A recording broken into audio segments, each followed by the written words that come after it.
Listo. ¿Estás grabando? Es malo, explica qué está pasando en esta sesión, por favor.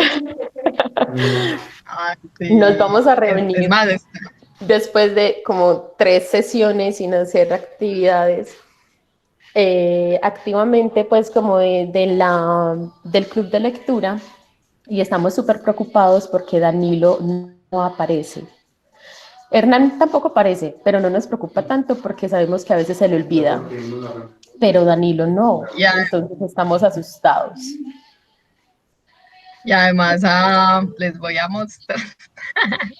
Y además a Tati le llegan los mensajes y él es súper, pues, vea. Yo, Danilo, ah, nos estás ignorando. ahí Porque no apareció el dice sábado, que no aparece hoy y no dice nada sobre muchachos, no puedo estar. No, no, no, no, no. ¿Y sabe qué es aquí, lo mejor, Danilo? Que esto quedó grabado para la posteridad, para nuestros oyentes. Todos se van a dar cuenta que nos dejaste plantados sin explicación. ajá, Así. Igual te no, pero, queremos. sí, pero ¿qué le habrá pasado a Dani? Vemos súper, Dani lo que es todo serio.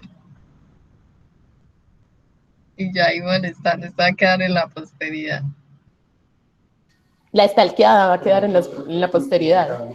De ahí esa foto Los que no son los de Épica. tenemos a Danilo en Facebook, ¿Cómo? Esa foto es de Épica o de los que qué. no parecía. Ay, ¿será que se enojó porque no le celebramos el cumpleaños?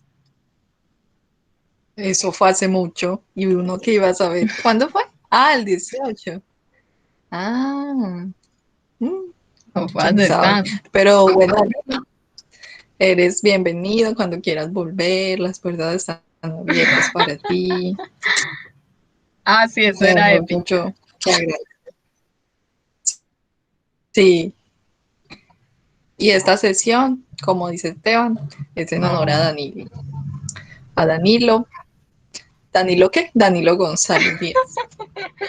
Mm, Ay, Dani, ¿qué habrá pasado? ¿Ven? A Luisa. Como verán, tiene un perfil muy interesante, pueden stalkear, se dan cuenta que tiene muchas aventuras a lo astrónomo.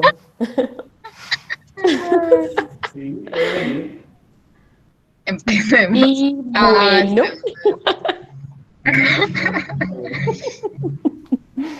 está enfermo.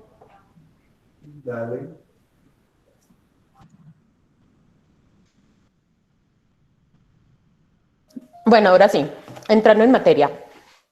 El día de hoy nos reunimos a hablar de un tema que ya no sé por qué surgió, pero en realidad es bastante interesante y creo que se habla mucho en la literatura y es la infancia.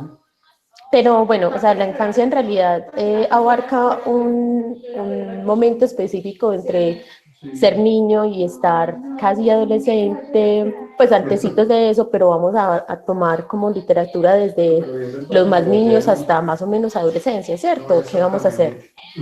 O qué selección hicieron ustedes sobre eso?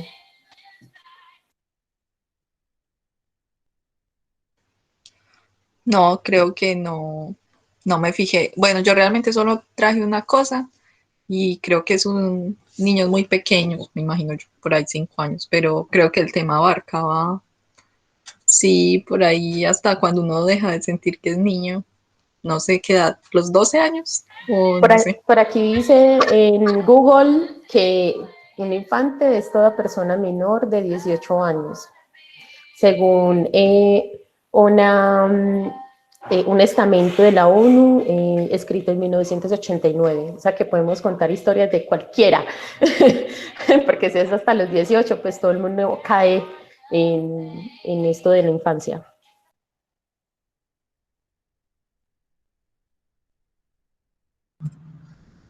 Mm, bueno, pues yo, sí, yo mi selección también fue como la niñez, ¿cierto? Como, no sé, esto será, no sé, sí, como de 10 años, sí, ok. No sé si un infante, como dice Malo, es que menor de 18, entonces era mucho más amplio.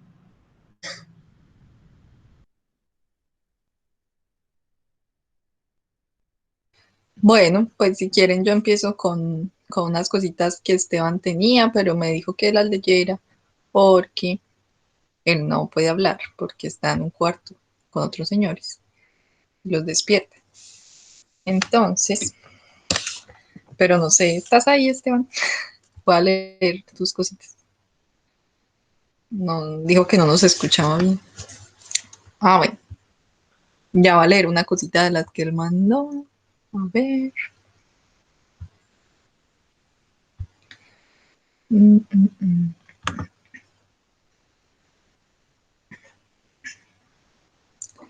Denme un segundo.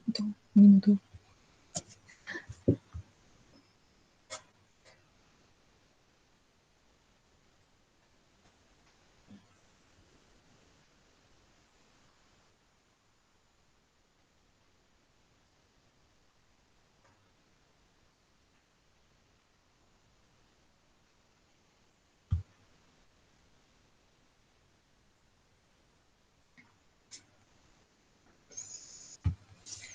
Y ahora sí.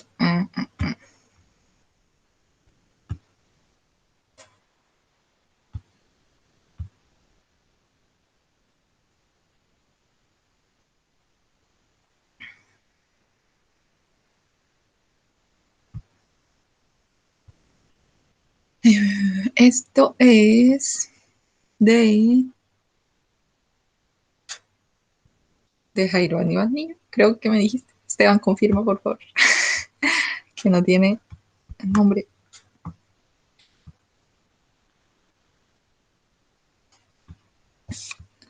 Bueno, este no sé de qué autor es. No sé si Esteban va a escribir ahí que de quién era, porque yo no me acuerdo. A ver. Aquel hombre creía que todo se vendía y que todo se compraba. Un día su esposa le dio un hijo y el hombre esperó con impaciencia que el tiempo le diera al niño la capacidad de pedirle muchas cosas y a él la satisfacción de enseñarle a negociar todos y cada uno de sus antojos. Llegado el momento, el hombre lo invitó a que le presentara la lista de solicitudes. El niño pidió el telón de los atardeceres, la clave de sol, un aerolito, las cosquillas que sintieron en la boca de los estómagos los astronautas que descendieron por primera vez en las praderas de la luna, el bosque de los abrazos, un curso de idiomas para saber qué dicen, el baile de las colas de los perros, las lenguas de agua que murmuran en los troncos de los árboles y las palabras fosforescentes que cantan en los ojos de los gatos. La corriente eléctrica generada por los besos, un ratón de computador que le enseña a evitar las ratoneras de las respuestas y que en cambio lo conduzca siempre al queso de las preguntas. Y un poco del sonido del mar con la posibilidad de colocarlo en el interior de una concha de caracol. El hombre no supo qué hacer porque esas cosas no las vendían en ninguna parte. Su mujer, entonces, lo llevó de la mano al almacén de la infancia. Mm, qué tierno. Bueno, Esteban no dijo. ¿Alguien me escucharon o será que se desconectó esto? Sí, escuchamos. Yo Ah, escucho. que de quién era esto, Esteban. Es escrito.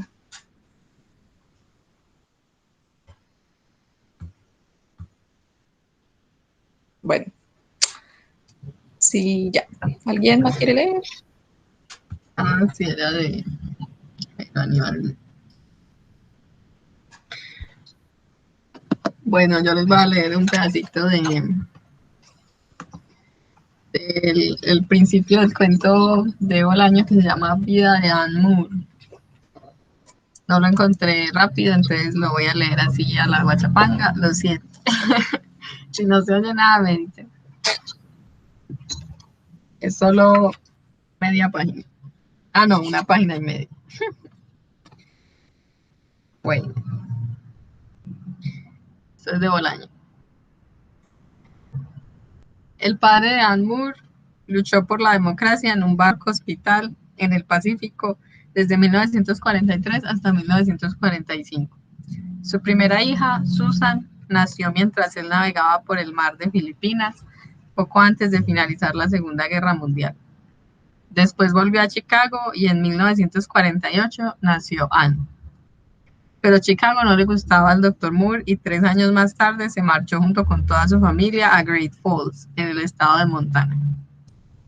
Allí creció Anne y su infancia fue apacible, pero también extraña. En 1958, cuando tenía 10 años, vio por primera vez el rostro de carbón, el rostro manchado de tierra, así lo define ella indistintamente de la realidad.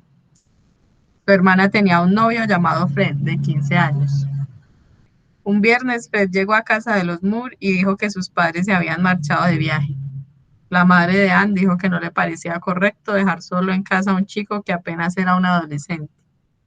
El padre de Anne opinó que Fred ya era un hombrecito y que sabía cuidarse solo. Esa noche, Fred cenó en casa de los Moore y luego estuvo en el porche conversando con Susan y Anne hasta las 10. Antes de marcharse, se despidió de la señora Moore. El doctor Moore ya se había acostado. Al día siguiente, Susan y Anne dieron una vuelta por el parque en el coche de los padres de Fred. Según me contó Anne, el estado de ánimo de Fred era notablemente distinto del exhibido la noche anterior. Ensimismado, casi sin decir nada salvo monosílabos, parecía haber reñido con Susan. Durante un rato estuvieron en el coche sin hacer nada, en silencio. Fred y Susan en la parte de adelante y Anne en la parte de atrás, y luego Fred propuso que fueran a su casa. Susan no contestó y Fred puso en marcha el coche y estuvieron dando vueltas por las calles de un barrio pobre que Anne no conocía, como si Fred se hubiera perdido o como si en el fondo, pese a haberlas invitado, en realidad no quisiera llevarlas a su casa. Durante el trayecto, recuerda Anne, Susan no miró ni una sola vez a Fred, todo el rato se lo pasó mirando por la ventanilla, como si las casas y las calles que se iban sucediendo lentamente fueran un espectáculo único. Tampoco Fred, la vista clavada al frente, miró ni una sola vez a Susan. Tampoco pronunciaron una sola palabra ni la miraron a ella. En el asiento de atrás, aunque en una ocasión, una sola, la niña que entonces era Anne capturó el fulgor de los ojos de Fred, que la observó brevemente por el espejo retrovisor. Cuando por fin llegaron a la casa, ni Fred ni Susan hicieron ademán de bajarse. Incluso la forma en que Fred estacionó el coche, junto al bordillo de la acera y no en el garaje, invitaba a una cierta provisionalidad de los actos, a una interrupción de la continuidad. Como si al estacionar el coche de esa forma, Fred nos permitiera y se permitiera a sí mismo un tiempo extra para pensar, recuerda Anne. Después, pero Anne no recuerda cuánto tiempo pasó, Susan se bajó del coche, le ordenó a ella que hiciera lo mismo, la cogió de la mano y se marcharon de allí sin despedirse.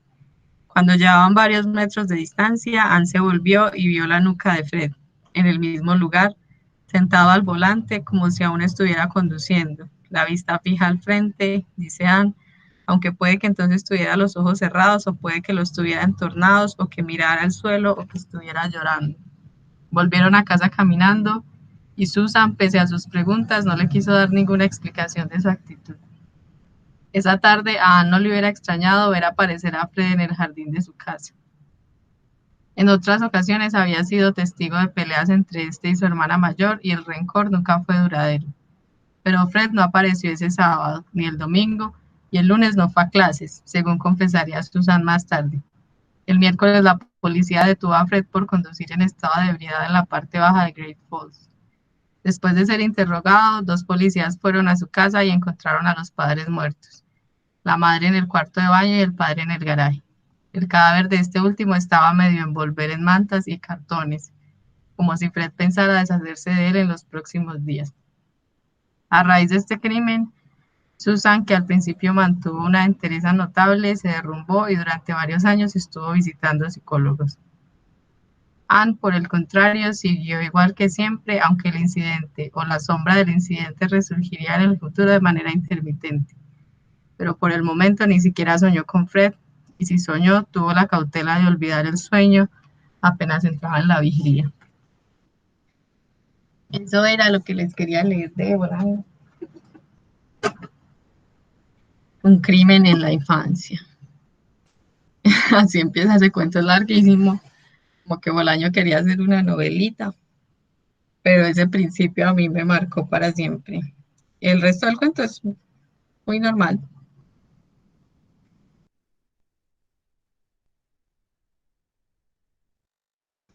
Yo no sé, siempre pienso en, pues me acuerdo horrible, como ellos dando vueltas en ese coche, el tipo solo mirando hacia adelante, pues como que la imagen quedó súper bien narrada, no sé por qué. Y cuando se van y miran hacia atrás y él sigue ahí. Hola, Mayo. Hola, hola, hola, hola.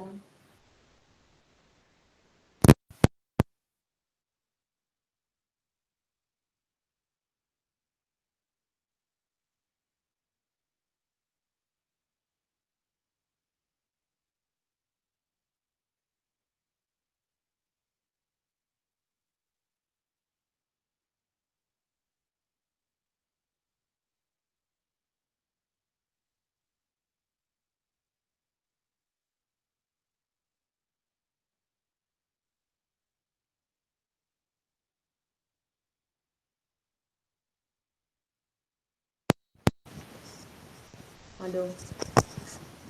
No. Sí se oye.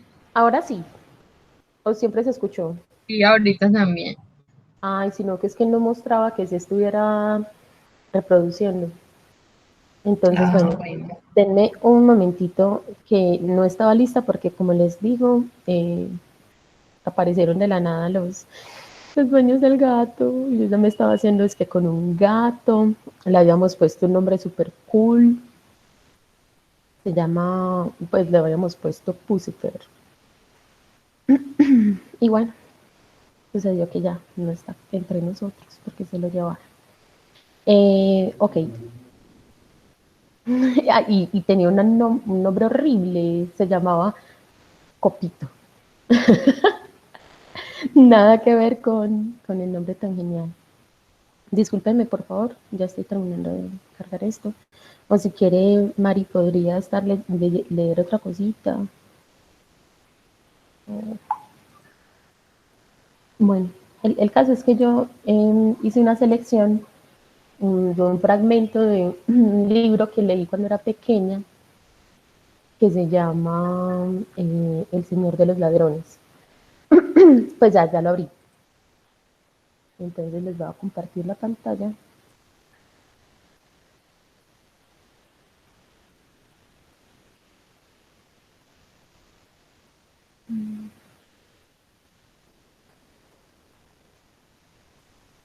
Mm, ¿Ven ahora?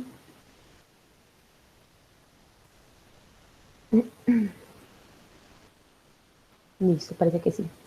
Ok, entonces este libro se llama El Señor de los Ladrones, de Cornelia Funk, y es la historia de un chico que se encuentra con un grupo de niños que como tal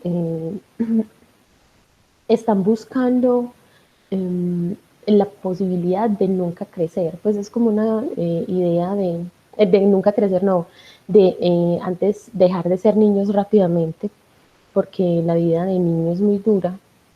Entonces buscan la manera de convertirse. Y estos niños son ladrones y tienen un líder que pues al final de alguna manera mágica logra convertirse en adulto. Bueno, entonces los nuevos clientes de Víctor. El otoño había llegado a la ciudad de la luna cuando Víctor oyó hablar por primera vez de Próspero y Bro. El sol se reflejaba en los canales y bañaba los viejos muros de color oro. Soplaba un viento gélido del mar, como si quisiera anunciar a la gente que estaba a punto de llegar el invierno. El aire de los callejones empezaba a primavera nieve y el sol otoñal calentaba solo los ángeles y dragones de alas de piedra que había en los tejados de las casas.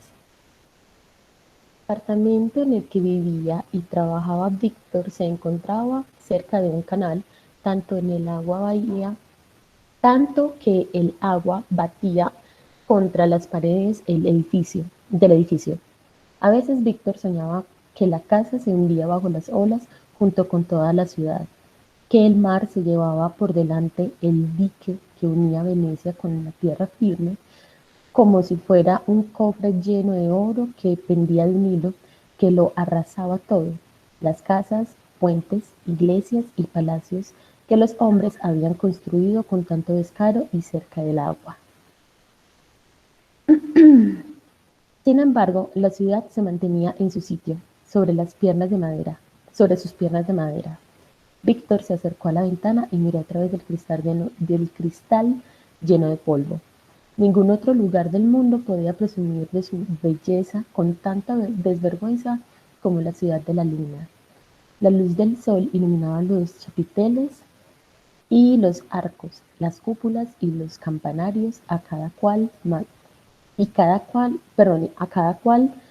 más espléndido. Víctor se alejó de la ventana silbando y se puso ante el espejo. Hace el tiempo ideal para probar el bigote nuevo, pensó, mientras el sol le calentaba la nuca. Se había comprado esa joya el día antes, un inmenso mostacho tan oscuro y tupido que habría sido la misma envidia de una morsa. Se lo pegó con un gran cuidado bajo la nariz, se puso las puntillas para parecer un poco más grande, se miró a la izquierda, luego a la derecha. Estaba tan ensimismado, viéndose en el espejo, que no oyó pasos que subían por la escalera hasta que se detuvieron delante de la puerta. Un cliente, vaya, tenía que ir a molestarlo a alguien precisamente en ese momento.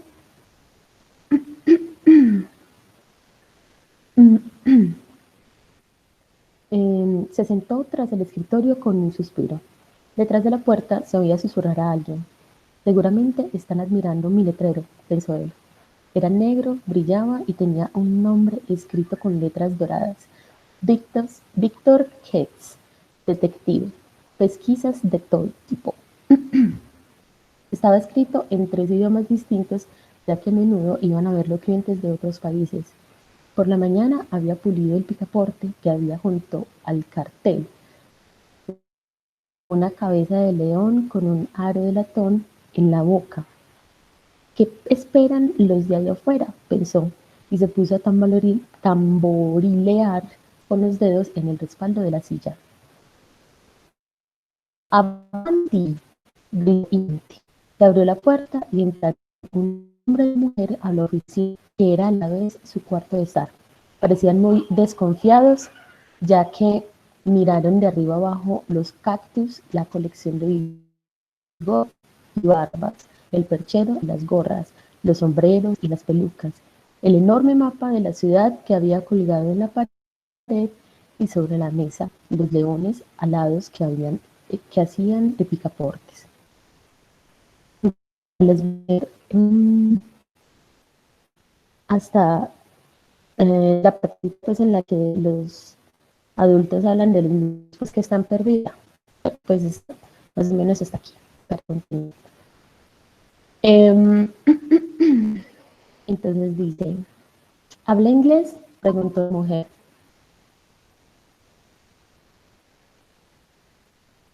¿Todo bien?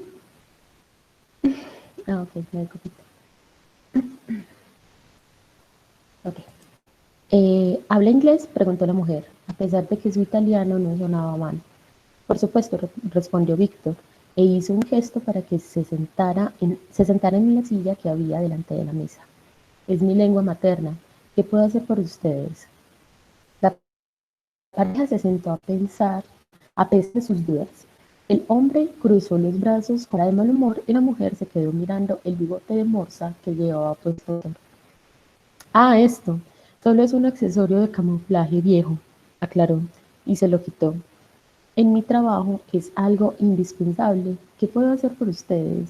han perdido, les han robado o se les ha extraviado algo. La mujer empezó a revolver el bolso sin decir nada. Tenía el pelo color ceniza, la nariz puntiaguda y una boca que con el aspecto que tenía parecía no, que no usaba muy a menudo para reír. El hombre era un gigante, como mínimo le sacaba 2 cabezas a él. Tenía la marca del sol en la nariz y unos ojos pequeños sin color. Seguro que es un aburrido, pensó Víctor, y memorizó la cara de ambos. De los números del teléfono no se acordaba nunca, pero una cara no la olvidaba jamás. Hemos perdido algo, dijo la mujer, que dejó una foto sobre el escritorio. Hablaba mejor inglés que italiano.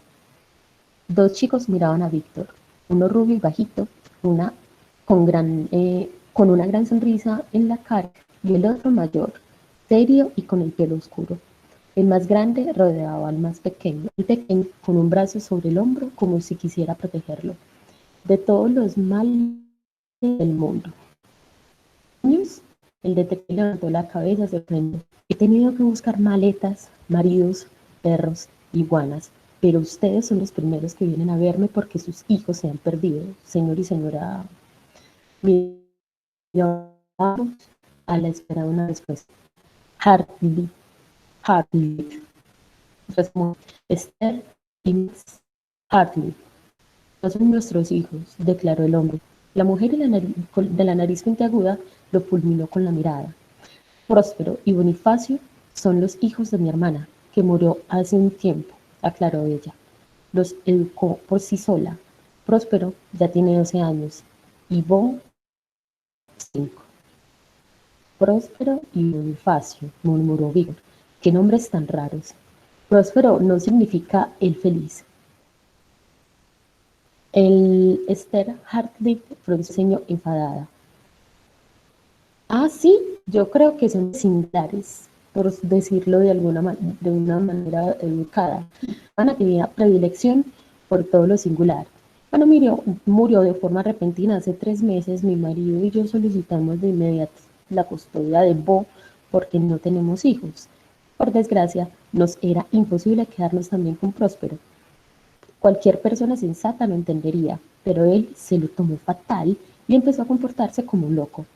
Creía que queríamos robarle a su hermano pequeño y no lo entiendo porque podría haber venido a visitarlo una vez al mes. Se puso aún más pálida de lo que estaba. Me voy a dejar ahí para continuar pues con otra lectura. Y bueno, pues a veces es como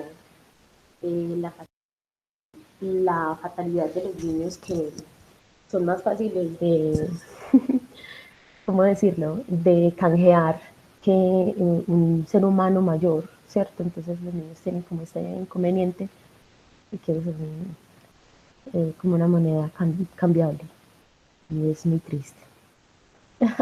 ¿Qué pasa al final? Bueno, pues el ladrón logra convertirse en adulto y ellos, los niños, logran pues estar juntos. Y no sé, pues otra cosa, pues igual no les voy a contar toda la historia porque la idea es que algún día lo escuchen o lo vean en alguna película. No sé si hay historia cinematográfica, adaptación cinematográfica, pero de la siguiente selección que hice decía, pero eso después de que Mari lea o Natalia.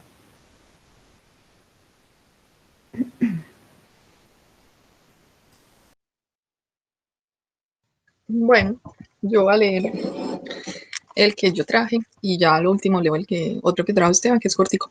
El que yo traje es un poquito más largo, pues tampoco es tan largo.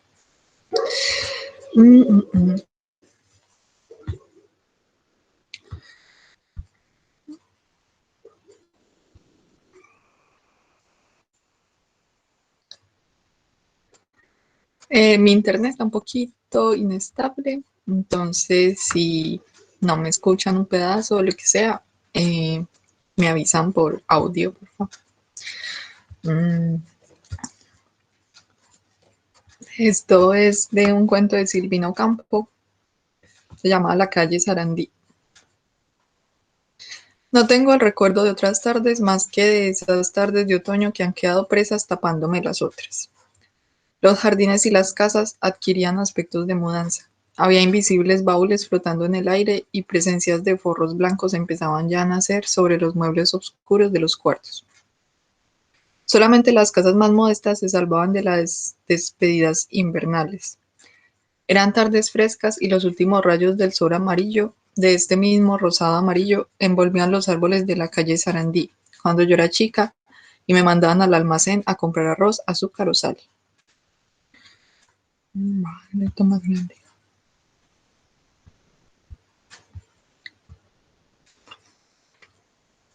Para los ciegos.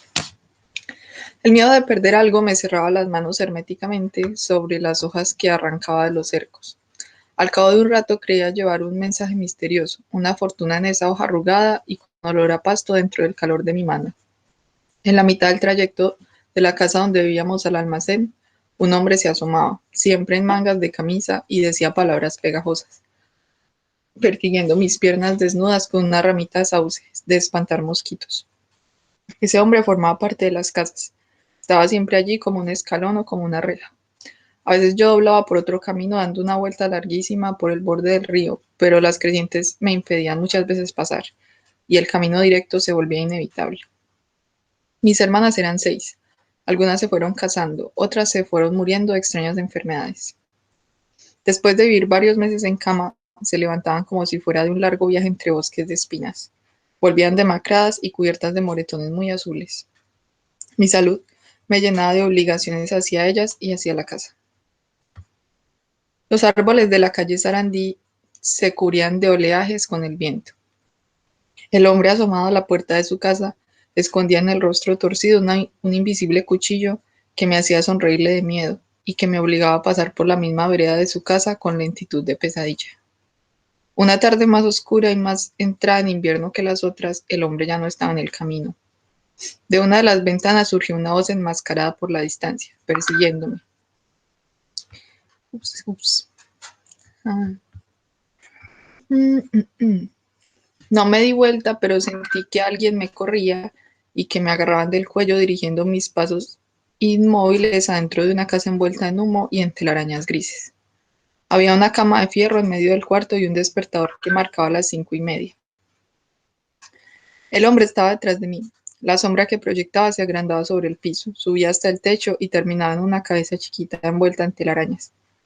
No quise ver más nada y me encerré en el cuartito oscuro de mis 2 manos, hasta que llamó el despertador. Las horas habían pasado en puntas de pie.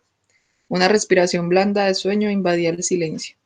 En torno de la lámpara de querosene caían lentas gotas de mariposas muertas, cuando por las ventanas de mis dedos vi la quietud del cuarto y los anchos zapatos desabrochados sobre el borde de la cama. Me quedaba el horror de la calle para atravesar. Salí corriendo desanudando mis manos. Volteé una silla trenzada del color del alba. Nadie me oyó. Desde aquel día no volví a ver más a aquel hombre. La casa se transformó en una relojería con un vendedor que tenía un ojo de vidrio. Mis hermanas se fueron yendo o desapareciendo junto con mi madre. A fuerza de lavar el piso y la ropa, a fuerza de remendar las medias, el destino se apoderó de mi casa sin que yo me diera cuenta, llevándoselo todo, menos el hijo de mi hermana mayor. No quedaba nada de ellas, salvo algunas medias y camisones remendados y una fotografía de mi padre, rodeado de una familia enana y desconocida. Ahora en este espejo roto reconozco todavía la forma de las trenzas que aprendí a hacerme de chica, gruesa arriba y finita abajo como los troncos de los palos borrachos. La cabeza de mi infancia fue siempre una cabeza blanca de viejita. Mi frente de ahora está cruzada por surcos, como un camino por donde han pasado muchas ruedas. Tantas fueron las muecas que le hice el sol. Reconozco esta frente nunca lisa, pero ya no conozco al chico de mi hermana. Era tierno y lo creí para siempre un recién nacido cuando me lo dieron todo envuelto en una pañoleta de franela celeste porque era un varón. Me despertaba por las mañanas con una risa de globitos bañadas de aguas muy claras y su llanto me bendecía las noches. Pero la ropa que me entregaban algunas familias para lavar o para coser, las vainillas de los manteles, las costuras, invadían mis días, mientras que el chico de mi hermana gateaba, Aprendí a caminar e iba a la escuela. No me di cuenta de que su voz se había desbarrancado de una manera vertiginosa a los 16 años, como la voz de ese compañero de colegio que le ayudaba a hacer los deberes. No me di cuenta hasta el día en que pronunció un discurso ensayándose para una fiesta en el colegio. Hasta entonces había creído que esa voz oscura salía de la radio de al lado.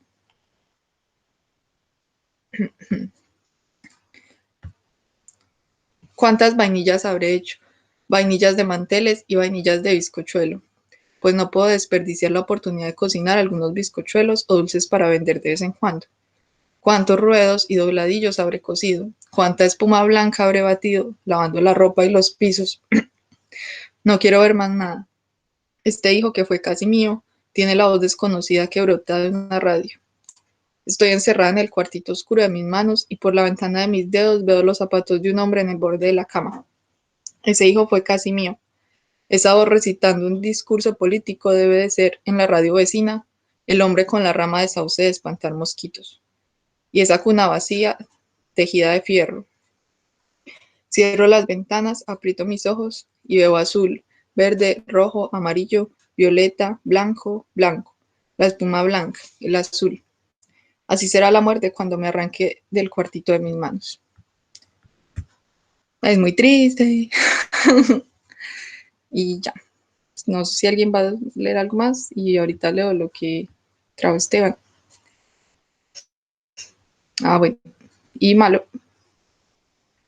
Que yo a mí solo me queda una cosita de Esteban y ya. Es Sí, pero no es cortico, pues es un fragmento. Hola. Es un fragmento de un capítulo de eventos, una serie de eventos desafortunados que me pareció pues como muy adecuado para el tema, como de aventuras de niños. Entonces, bueno, se los va a leer, si no les molesta. Ah, bueno, esperen que se me olvidó compartir la pantalla.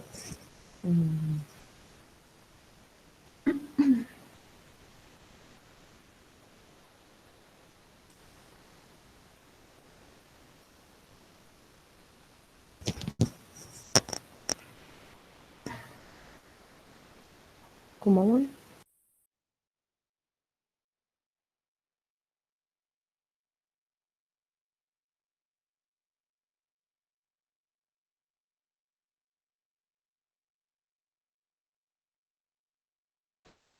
Ok, no, sino que estoy viendo como una nueva configuración de este computador y hay cosas que no entiendo bien de él. Ok, entonces el capítulo 2. Escogí este capítulo porque es el capítulo en el que, si bien pues en el anterior se introduce la historia de los niños, en este capítulo se habla de el personaje pues que llega a hacerle la vida imposible a los niños, que se llama el Conde Olaf. Entonces es bien interesante. Este librito lo encontré explorando pues en la biblioteca de la playa de Confenalco, que fue como mi hogar de un montón de literatura cuando era niña, pues y ya en la adolescencia. Entonces, bueno, capítulo 2. Es inútil que, bueno, y hay una cosa muy especial en este libro que también se repite en la película, y es que es muy pesimista, altamente pesimista. Entonces eso es muy curioso porque uno va leyendo el libro y hay momentos en el que el autor, que se llama Lemon Snicket, llega y dice como, si quieres, puedes quedarte con esto que está pasando, ellos les está yendo bien, pero la vida es muy dura y las cosas van a ir mal. Entonces yo te recomiendo que cierres el libro aquí y no sigas. Y es como, ¿qué? ¿Qué señor tan loco? Y uno continúa pues porque el morbo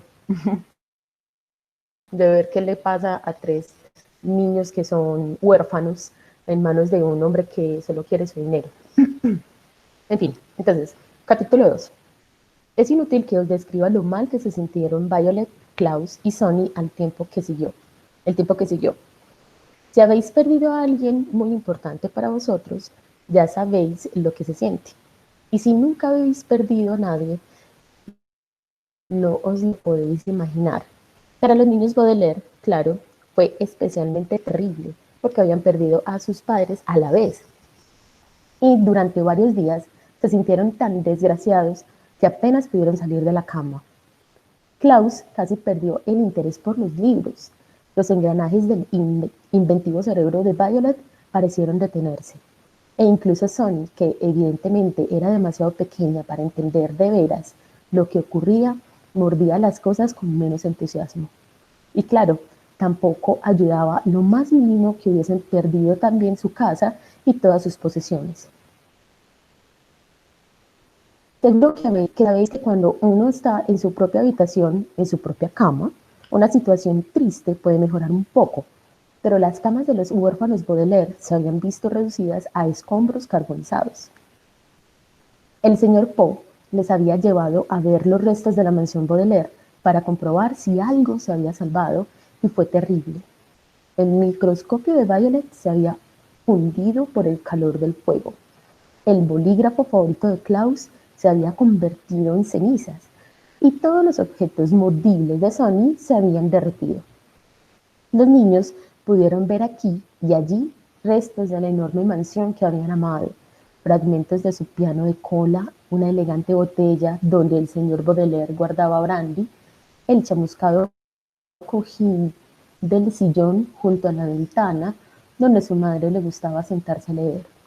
Con su hogar destruido, los Baudelaire tuvieron que recuperarse de aquella terrible pérdida en casa de los Poe, que no era ni mucho menos agradable, ni mucho menos agradable.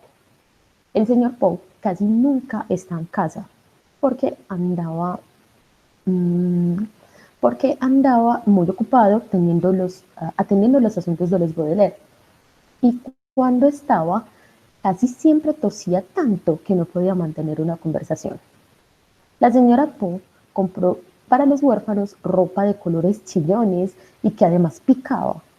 Los dos hijos de los Poe, Edgar y Albert, eran gritones y desagradables, y los Baudelaire tenían que compartir con ellos una habitación diminuta que olía a alguna especie de asquerosa flor.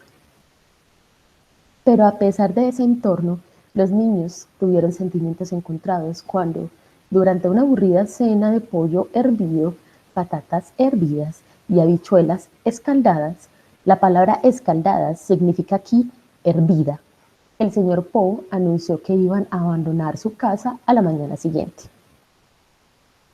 Bien, dijo Albert, al que se le había metido un trozo de patata entre los dientes. Así podremos recuperar nuestra habitación. Estoy harto de compartirla. Violet y Klaus, que siempre están mustios y no son nada divertidos. Y el bebé muerde, dijo Edgar, tirando un hueso de pollo al suelo, como si fuese un animal del zoológico, y no el niño de un muy respetado miembro de la comunidad bancaria. ¿A dónde iremos?, preguntó Violet inquieta. El señor Poe abrió la boca para decir algo, pero se echó a toser. He hecho los arreglos necesarios, dijo finalmente, para que se haga cargo de vosotros un pariente lejano que vive al otro lado de la ciudad. Se llama Conde Olaf. Violet, Klaus y Sonny se miraron sin tener demasiado claro qué pensar. Por un lado, no querían vivir con los Poe ni un día más, pero por otro, nunca habían oído hablar del Conde Olaf y no sabían cómo era. El testamento de vuestros padres, dijo el señor Poe, da instrucciones para que se os eduque en la forma más conveniente posible. Aquí en la ciudad conocéis el entorno que os rodea, y ese Conde Olaf es el único pariente que vive dentro de los límites de la ciudad. Klaus pensó en ello durante un minuto, mientras tragaba un fibroso trozo de habichuela. Pero nuestros padres no nos hablaron nunca del Conde Olaf, dijo. ¿Qué tipo de parentesco tiene exactamente con nosotros? El señor Poe suspiró y miró a Sonny, que estaba mordiendo un tenedor y escuchando atentamente. Es un primo tercero, sobrino cuarto o primo cuarto, sobrino tercero. No es vuestro pariente más cercano en el árbol familiar, pero sí geográficamente hablando. Y por eso, y si vive en la ciudad, dijo Violet, ¿por qué nuestros padres no le invitaron nunca a casa? Probablemente porque es un hombre muy ocupado, dijo el señor Poe. Es actor de profesión y a menudo viaja por el mundo con varias compañías de teatro. Creí que era un conde, dijo Klaus. Es conde y es actor, dijo el señor Poe.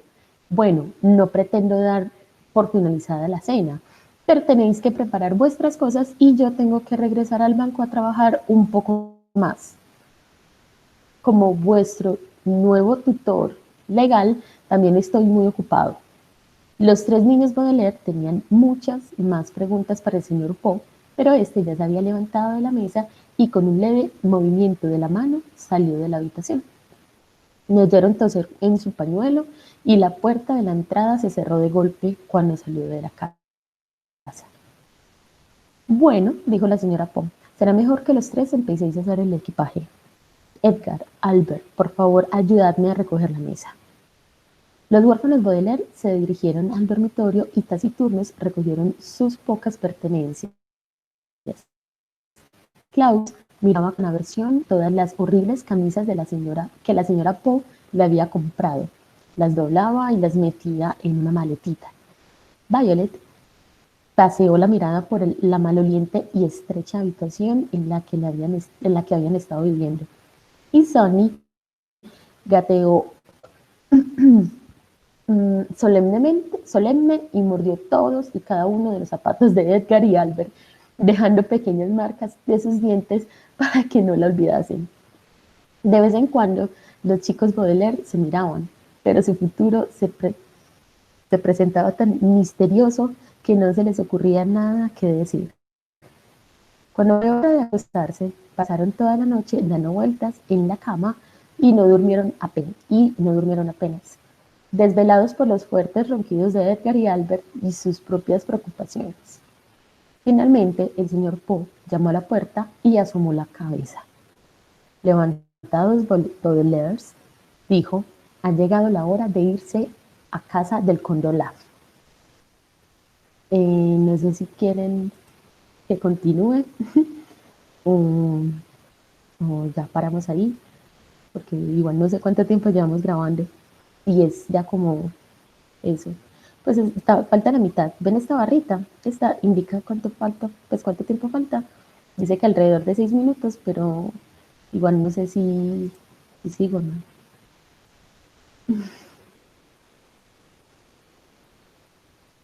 Sigue, Po. Listo, seguiré. Ok, y me reí ahorita es porque me pareció chistoso lo del primo segundo, cuarto, no sé qué. Y creo que uno de los personajes, mis personajes favoritos de esta novela es la bebé, que mordisquea a todos, como toda inteligente, tiene como 2 o 3 años, no me acuerdo muy bien, y lo mordisquea a todos, me encanta. Bueno, volvamos. Entonces, Violet paseó la mirada por la habitación atestada y a pesar de que no le gustaba abandonarla, la puso muy nerviosa. ¿Nos tenemos que ir en este preciso instante?, preguntó. El señor Poe abrió la boca para hablar, pero tuvo que toser varias veces antes de empezar. Así es, os voy a dejar de camino al banco y por eso tenemos que partir lo antes posible. Por favor, salid de la cama y vestidos, dijo de forma enérgica. La palabra enérgica significa aquí rápidamente para hacer que los niños Baudelaire saliesen de la casa. Los niños Baudelaire salieron de la casa. El coche del señor Poe recorría las adoquinadas calles de la ciudad en dirección al barrio donde vivía el conde Olaf. Adelantaron a los carruajes y a las motos por la avenida desolada. Pasaron por la fuente voluble, un monumento elaboradamente esculpido que de vez en cuando echaba agua y donde jugaban los niños. Pasaron por una enorme montaña de basura, donde antaño estuvieron los jardines reales. Al poco rato, el señor Poe dirigió su coche por una estrecha avenida de casas de ladrillo y se detuvo a mitad de la manzana. «Ya hemos llegado», dijo el señor Poe, con una voz que se esforzaba por parecer alegre. «Vuestro nuevo hogar».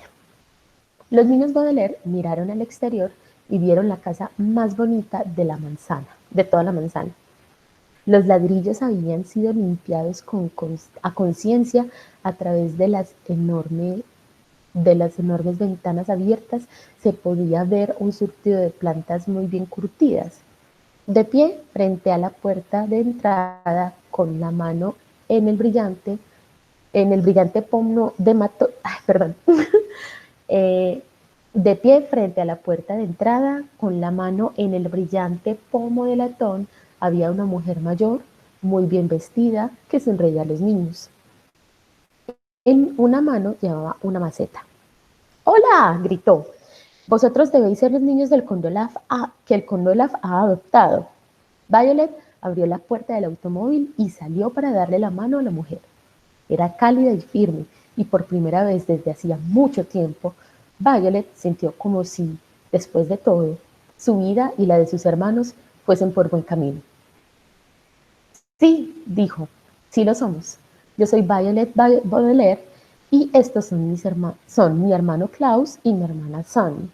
Y este es el señor Poe, que desde la muerte de nuestros padres se ha ocupado de nuestras cosas». «Oí lo del accidente», dijo la mujer y se presentó. «Yo soy Justicia Strauss». «Es un nombre poco usual», observó Klaus. «Es mi cargo», explicó ella, «no mi nombre. Trabajo de juez en el Tribunal Supremo». «Qué fascinante», dijo Violet. «¿Y está casada con el Conde Olaf?» «Por Dios, no», dijo Justicia Strauss. «De hecho, no le conozco mucho. Es el vecino de la casa de al lado». Los niños pasaron la mirada de la impecable casa de Justicia Strauss a la ruidosa de al lado. Los ladrillos estaban cubiertos de hollín y mugre. Solo había 2 ventanas pequeñas, cerradas y con las cortinas echadas a pesar de que hacía un buen día. Elevándose por encima de ventanas, una enorme torre sucia se ladeaba ligeramente hacia la izquierda.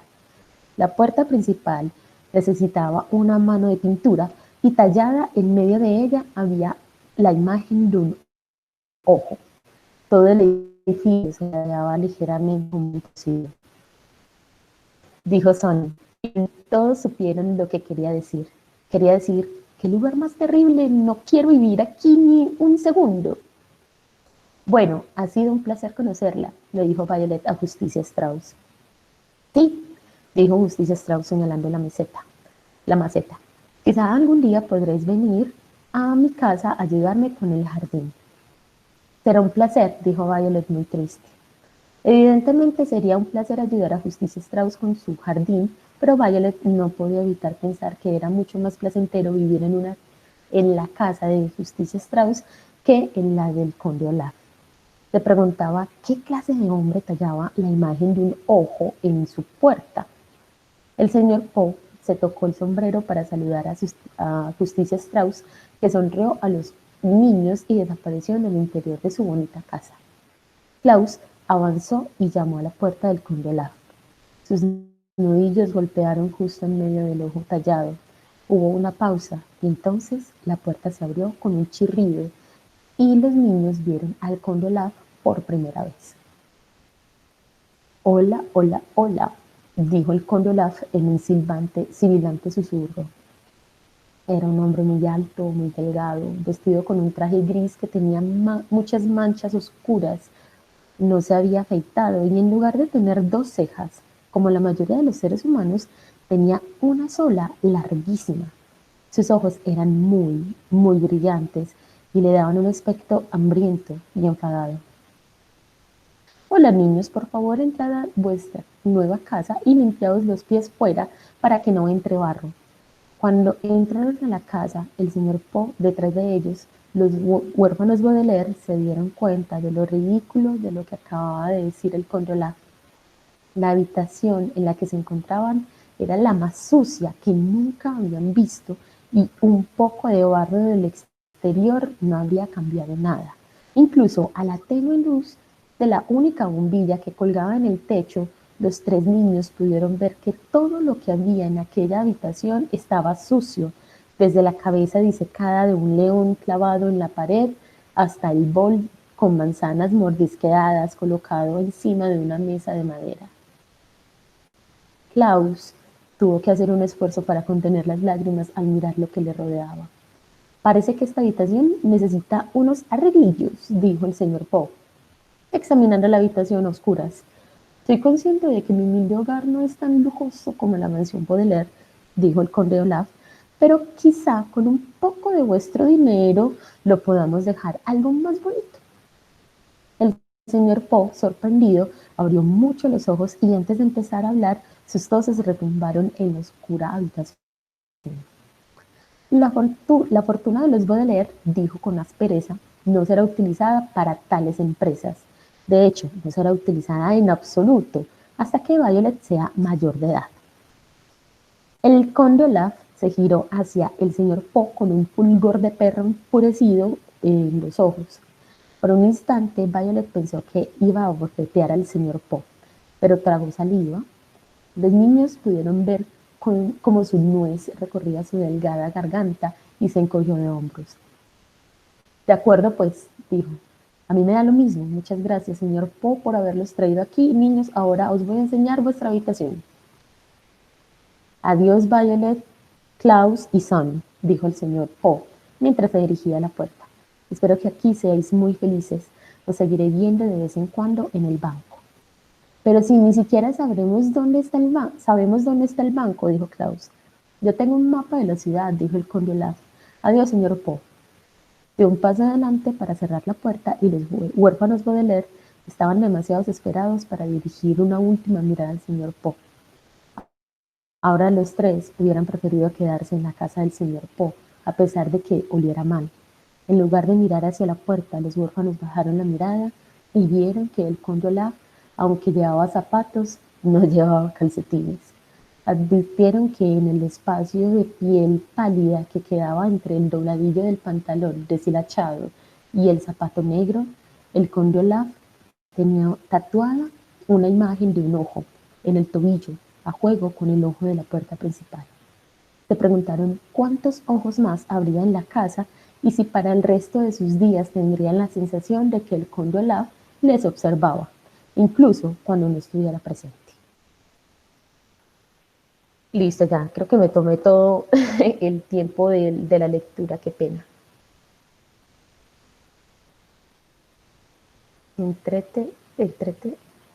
Entretenido. Ah, sí. Bueno, eso era como todo. También pensé, hola. Ah, no, que pensé ¿qué ibas a decir? Porque es estresante el libro. ¿Por qué se estresan?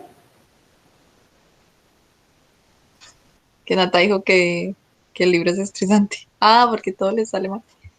Sí, todo sale mal, entonces es como todo triste. Había otra cosa que también tenía pensado, pues igual no hice la selección, que es la historia pues de unos niños que caen, son niños ingleses que caen en una isla, ellos como que logran sobrevivir a la caída de un vuelo, son de un coro. El libro se llama El Señor de las Moscas, pero es muy oscuro, entonces no hice como una selección, porque creo que no es muy acorde como a lo inicial que traje, entonces sería como un poquito raro, pero se los recomiendo. La historia pues incluso le hicieron 2 películas y una adaptación en Los Simpson, entonces se les recomiendo. En especial porque ellos son niños ingleses y hay una gran variedad de niños y al inicio ellos usan una frase que es como no desesperemos, porque somos ingleses, ¿cierto? Entonces, como, ¿qué significa eso? Significa que cargan con toda la cultura y la sofisticación y bueno, toda esa vaina se va al carajo y bueno, se lo recomiendo fuertemente. Y ya, eso es lo que traje para el día de hoy. Bueno, gracias, Malo. Estuvo muy entretenido. Eh, yo voy a leer la cosita que trajo Esteban, pues para no dejarlo pues así. Igual es muy cortica, es de Andrés Caicedo, un pedacito de Angelitos Empantanados. Yo no lo he leído, o sea, apenas lo voy a leer. Entonces, vamos a ver de qué trata. Mm.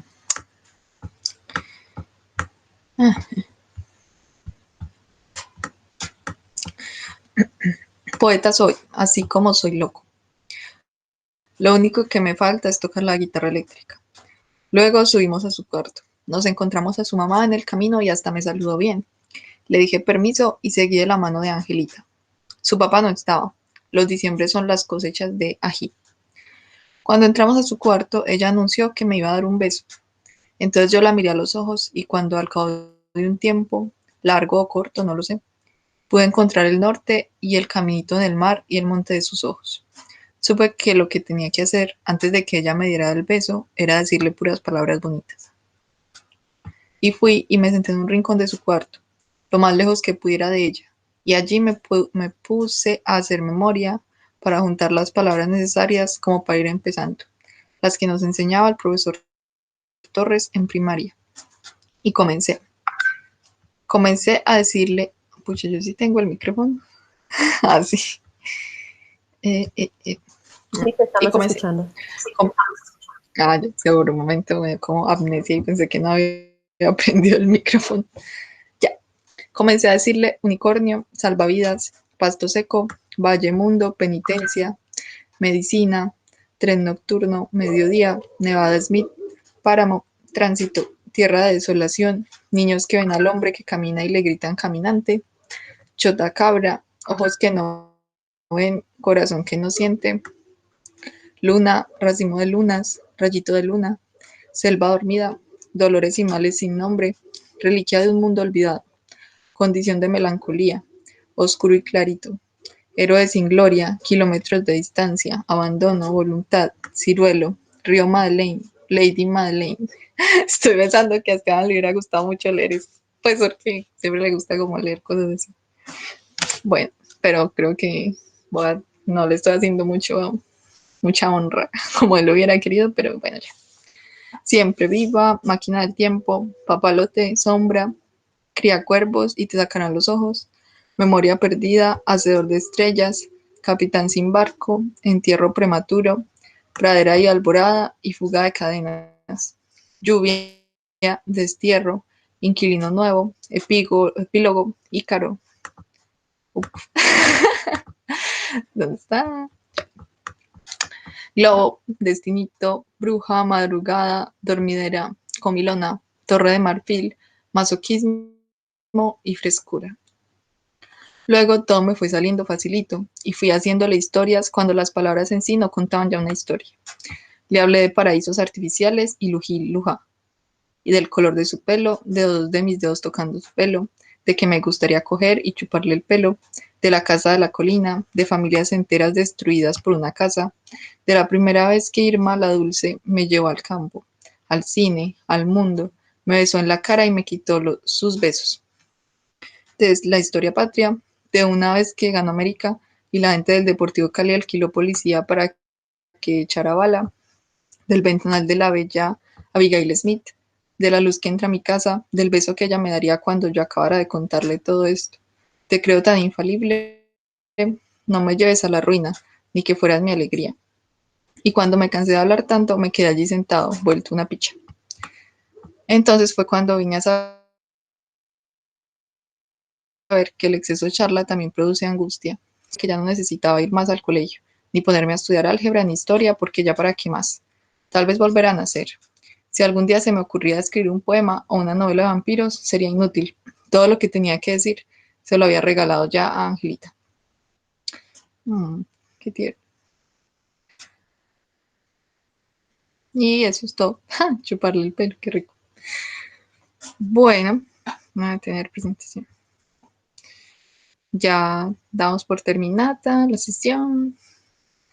No sé si Malo quiere hacer la despedida o qué, ya que estás grabando. Es que no sé cómo es, yo no me acuerdo. Es como, denle like porque les gusta que le den like cuando le dan like. No sé cuál es el orden. Y, en fin, el caso es que gracias por escucharnos y nos oímos en una próxima ocasión. Y, bueno, aprovechar el estrellato para eso, y para decir que si llegó hasta este punto, comente Danilo, te extrañamos. Y dale like y comparte con tus amigos si te gustó, y si no te gustó, pues también para que sufran escuchándonos. Hasta luego.